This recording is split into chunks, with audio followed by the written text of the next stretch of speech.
Alors, Oui, allô? bonjour monsieur, Oui, bonjour, monsieur Claire. comment allez-vous? Comment allez-vous? Je vais très bien, vous-même? Oui, je vais très bien. Et Ça va, ça va. Donc, merci d'être avec nous Dieu aujourd'hui merci. et c'est un énorme plaisir pour nous Oui, et je vous laisse la parole. plaisir. Ok, merci bien, plaisir partagé. Mhm. Avant de commencer, vraiment, je salue tous les élèves de la classe. Aujourd'hui, je vais essayer de m'adresser un peu au cadre de ma région, plus précisément dans la région du Béret et précisément à Makono. Au fait, nous, nous avons fait des constats. Cela est un peu focalisé sur les routes. La route qui mène de Zenula à Makono, franchement, c'est la calvaire totale. Et de Makono à Diara, franchement dit, nous, les populations, on souffre maintenant. On souffre maintenant, vraiment les cadres. Nous, on vous appelle. On vous appelle maintenant. Essayez d'agir. Parce que au moment où nous sommes aujourd'hui, avec la politique du président de la République, si le Bénin n'a pas pu obtenir vraiment le développement dans le temps d'Alassane, je ne pense pas que vraiment Makuno aura encore cette opportunité avec autre président pour développer sa région. Vraiment, nous, on en a marre maintenant. Dans la saison des pluies, il n'y a pas de route. Même pas, c'est la calvaire totale. Les gens sont obligés de prendre les pelles, les pioches, essayer d'arranger un peu quelques parties de la route pour que les voitures puissent passer. On ne va pas quand même terminer notre vie en train de faire ça.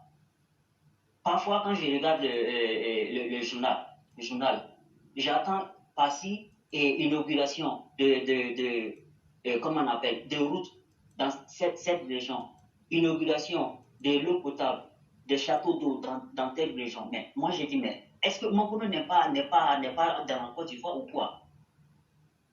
La région du Béret, on est où? Depuis la session du président au pouvoir jusqu'au jour d'aujourd'hui, il y a eu combien d'inaugurations dans la région de Makono? Il y a eu combien d'inaugurations des châteaux d'eau, des routes? Nous, on en a marre maintenant. On en a marre. Le développement, parce que ça a touché pratiquement toutes les régions de la Côte d'Ivoire. Mais quand même, ce n'est pas le président qui va faire tout. Vous, les cadres, c'est pour cela que vous êtes là, pour prendre, comment on appelle, les informations de vous, votre région, de quoi votre région a besoin, pour aller faire part maintenant au président pour qu'il puisse nous venir en aide. S'il n'y a pas de route, il n'y a pas de développement. S'il n'y a pas de route, il n'y a pas de développement. Quand les élections arrivent maintenant, et vous venez, vous nous approchez maintenant, et votez-moi si vous me votez le tronçon de tel village à tel village, et ça sera réhabilité ou ça sera reprofilé. Une fois qu'ils sont élus, c'est fini, ils s'en vont. Et ils oublient automatiquement leur région. Ce qui les intéresse, c'est leur poche. On en a marre maintenant, ça suffit maintenant. C'est grâce à nous, vous êtes au pouvoir. C'est grâce à nous, la population. Parce que quand il n'y a pas, nous, les populations, si on ne vous vote pas, vous ne serez pas là où vous êtes. C'est grâce à nous aujourd'hui. On a voté le président et le président aussi, lui, il vous est pris comme des ministres. Et on a voté aussi pour que vous soyez aussi des maires, des députés. Une fois que vous êtes élu, vous oubliez automatiquement la population. Et encore plus pire, le problème qui est là aujourd'hui, quand ils viennent, c'est pour venir séparer la population, mais la population en conflit, surtout la jeunesse. Chers frères et sœurs, il est temps maintenant qu'on se réveille. Il est temps qu'on se réveille. L'un n'est plus à l'amusement.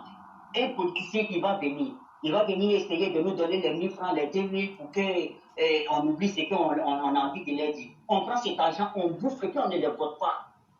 Regardons maintenant lui qui est capable de faire quoi. Lui qui vient avec son projet. On regarde les deux projets. Qui est en mesure de faire quoi? Qui est capable de faire quoi? En fonction de ça, on les vote.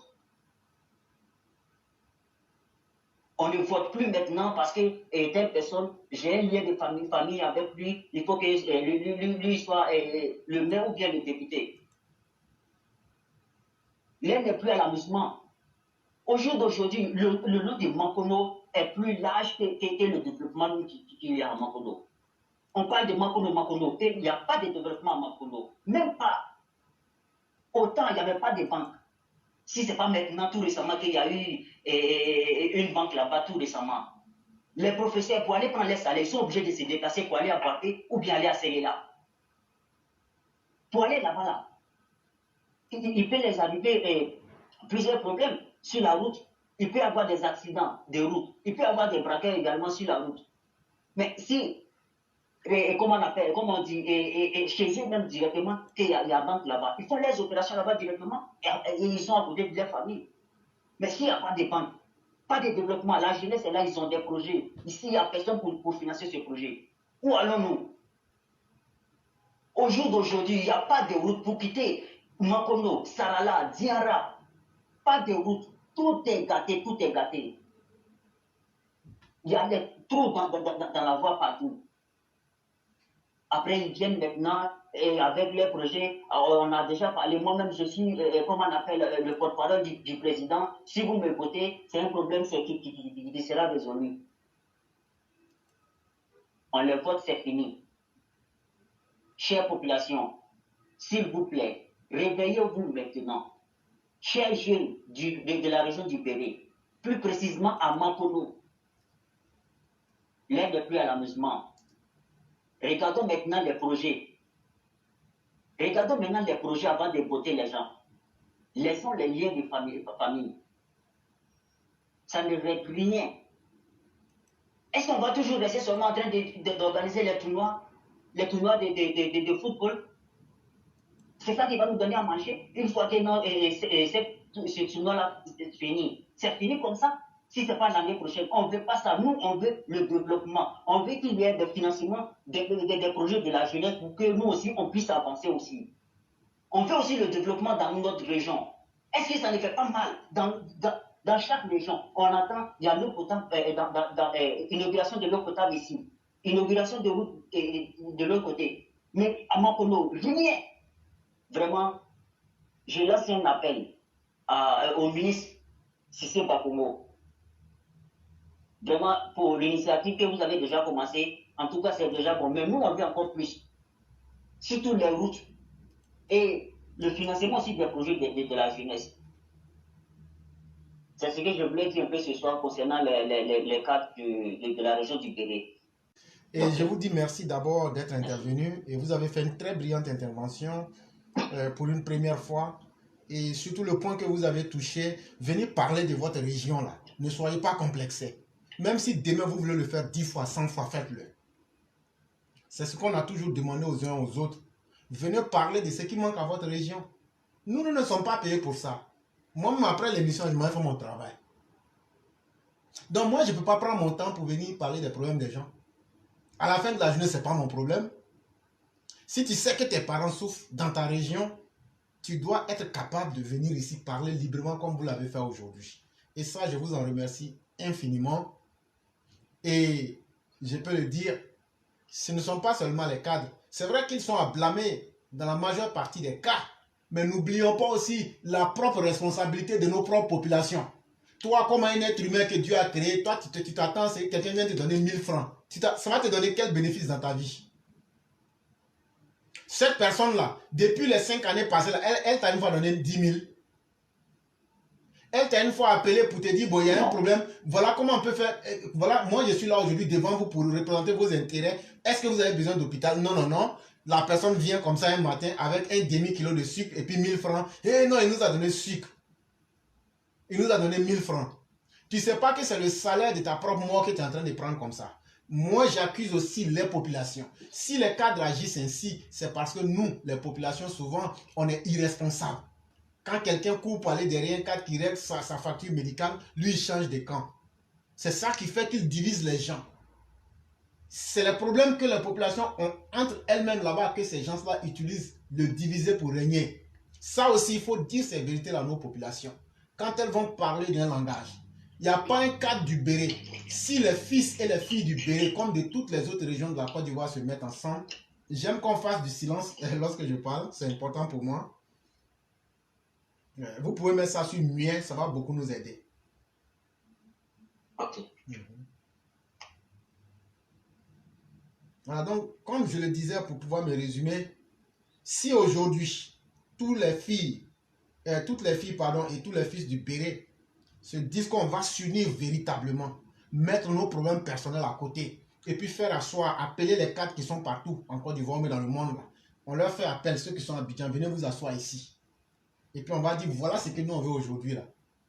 Ils ne pourront rien faire d'autre que de suivre la ligne que tout le monde aura tracée. Parce qu'ils ont besoin de cet électorat pour exister.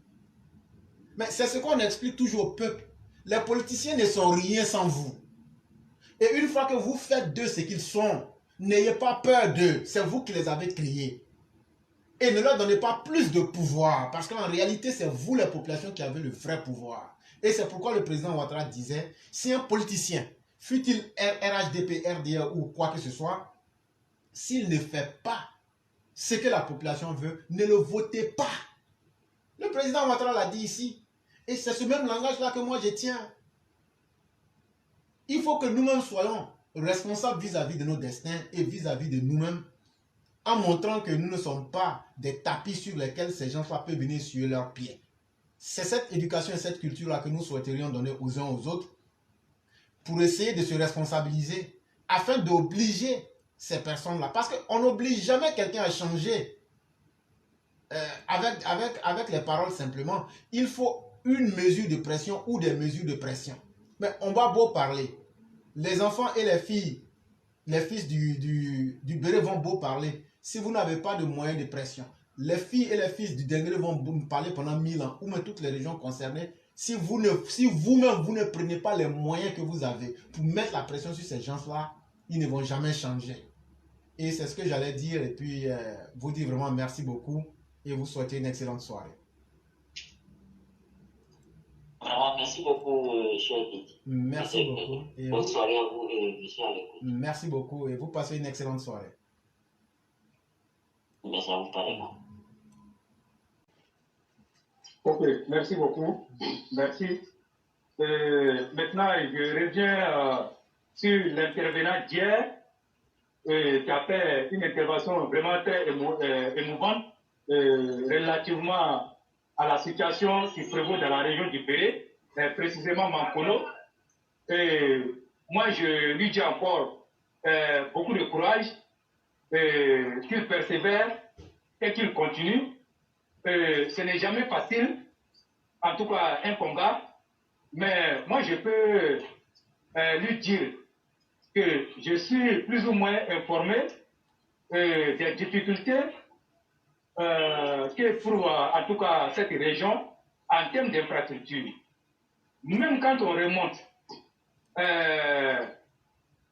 à feu Félix Houphouët-Boigny, et je le dis honnêtement, vous prenez les 31 régions de la Côte d'Ivoire, mais le Béret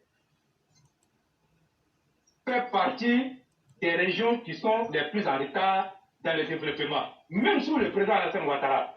Moi, je suis jeune du Poro. Nous avons vu beaucoup que la région du Poro, du Béret. Moi, je suis fier de le dire.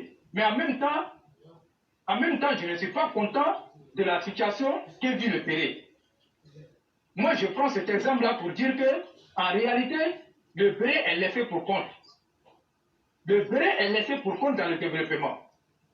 Vous arrivez à Mankono, vous avez l'impression de vous trouver dans un campement. Et ça, ce n'est pas bien. Le chef-lieu d'une région, mais vous ne pouvez pas vous rendre compte que Mankono, en tout cas, ne reflète même pas à un chef-lieu de région. Moi, je le dis, vous prenez en termes d'infrastructure routière, mais Mankono est dernier de la Côte d'Ivoire. Mais que ce soit les autres infrastructures, même en termes d'électrification, Mankono est dernier de la Côte d'Ivoire. Moi, je le dis, je ne suis pas du Bénin, mais je suis du Nord, je me sens touché. Aussi qu'il est fils du Bénin, et moi, je dis, il faut que l'État s'organise pour faire quelque chose. Éclaireur. Ce que les gens oublient, comme on appelle de vue, il faut rappeler ça aux gens. Vous voyez ce que le président Hassan Ouattara fait dans les différentes régions. Le programme est élaboré. Mais vous allez voir qu'il y a certaines régions où les choses vont vite. Mais ce n'est pas parce que c'est le président Hassan Ouattara qui pousse ça, hein, mais ce sont les cadres. Ce sont les cadres. Quand le président Hassan Ouattara initie un projet dans une région et que c'est bouclé, ce sont les cadres même qui se lèvent et qui viennent, comment on appelle, rappeler ça au président et qui mettent tout pour que le projet puisse voir le jour. Donc il appartient au cadre de Makono de se mobiliser et de faire sortir tous ces projets-là. C'est pas parce que Makono a un manque de projets, hein. Il y a beaucoup de projets et de grands projets. Mais seulement que les cadres sont là, ils sont dans leur petite querelle, ils sont en train de se tirer là-dessus, pendant que les autres cadres des autres régions sont en train de chauffer le président pour que le développement soit une réalité, parce que le président ne sera pas là éternellement. Et moi, je le dis, si Macron n'a pas pu avoir quelque chose avec le président, ce n'est pas avec quelqu'un d'autre que Macron aura quelque chose. Donc, il est important que ces cadres-là se réveillent. En même temps, c'est un appel qui est lancé à tous les cadres de ces régions-là qui pensent que les régions sont laissées pour compte. Mais le président n'a jamais laissé une région pour compte. Hein. Mais ça dépend de vous. Ça dépend de vous. Moi, je l'ai dit, ça dépend de ces cadres-là. Il faut que ces cadres-là se réveillent. Pour pousser, en tout cas, le président à faire beaucoup. Le président, il a toutes les choses à faire. Il ne gère pas que la Côte d'Ivoire. En tout cas, le président il gère. Moi, je peux même dire l'Afrique. Mais si vous pensez que le président... Non, le président, il va à son rythme. Il est fait. Mais raison pour laquelle il a même dit au cadre-là de descendre et d'être proche des populations. Parce que si tu n'es pas proche de ta population, mais comment tu peux faire pour savoir que telle personne n'a pas mangé ou encore, comment on appelle, il n'y a pas telle route d'un point A à l'autre point B. Comment tu peux le savoir? Mais en étant ici à Abidjan, mais tu ne peux pas le savoir. Le mieux là, c'est d'être un élu de terrain. Si vous êtes des élus de terrain et que vous vous souciez du développement de votre région, mais les choses vont aller. Nous, on critique nos cas de la région du Corée ici, mais ils ont fait beaucoup. Mais nous continuons de réclamer. Vous-même, vous voyez, tous les jours, je parle de la route de Korom-Bengue ici, qui est longue de 75 km. Mais on nous a dit que la route va se faire, mais nous, on parle, et nous, on incite les cadres, en tout cas, à redoubler d'efforts et à encourager le président pour que les travaux soient lancés. Nous lançons toujours un appel au ministre Amédée Kouakou et dont son conseiller est fils de la région, qui nous a rassurés lorsque j'étais allé à Congo, qui nous a rassurés que nous ne devrons pas craindre. Mais nous avons dit non, que le projet, ça fait déjà 4 ans, on va dans 5 ans. Nous, on ne voit rien. Et beaucoup d'opérateurs économiques sont en train de s'activer pour que la route soit une réalité. Donc, il est pareil pour les cas du Péré, c'est pareil pour les cas d'Odimé, c'est pareil pour les cas de Tologo, c'est pareil pour tous les cas des cantines et régions. Donc, chacun doit jouer son rôle et amener le président. Vous voyez, quand le président sent que vous n'êtes pas réunis dans votre région et que vous êtes divisés, le président, il ne peut plus rien avec vous, hein, parce qu'il n'a pas que ça à faire. Il n'a pas ça à faire. Il a beaucoup de choses à faire. Donc le président, il écoute les cadres qui sont unis dans leur région. Mais quand vous êtes divisés, est-ce que vous pouvez parler devant le président d'une seule voix? Mais chacun va se lever pour dire la route qui va dans mon village n'est pas bitumeux. L'autre va se lever pour dire bon, la route qui quitte, comme on l'appelle, de mon champ pour aller dans le champ de Fionakura, c'est pas bitumeux. Alors qu'il y a des choses plus importantes que ce que vous êtes venu dire au président. Mais vous allez dans l'intérêt général où? Donc le président n'écoute que ceux qui parlent de l'intérêt général. Et que là, vous avez quelque chose à ajouter. Je suis totalement d'accord avec vous. C'est une question de bon sens et surtout de responsabilité. Parce que on vient pour gérer la chose publique, pour apporter un avantage à la population, mais pour surtout rester dans l'histoire.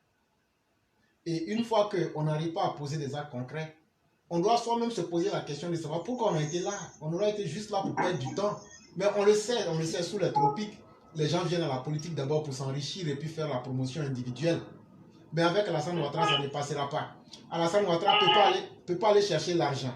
Il ne peut pas tracer les plans de développement. Parce que je vous le dis, le plan de développement national qui a été tracé, depuis qu'Alassane là, ça fait la 3e fois maintenant. Là. Si tu enlèves sa capacité intellectuelle dedans, là, je n'ai pas dit qu'il n'y a pas d'autres personnes qui ont réfléchi, hein, mais je peux prendre le risque de dire qu'à 75%, ce sont ses réflexions. Donc, lui-même, il a mis tout ça en place. Il a cherché les financements.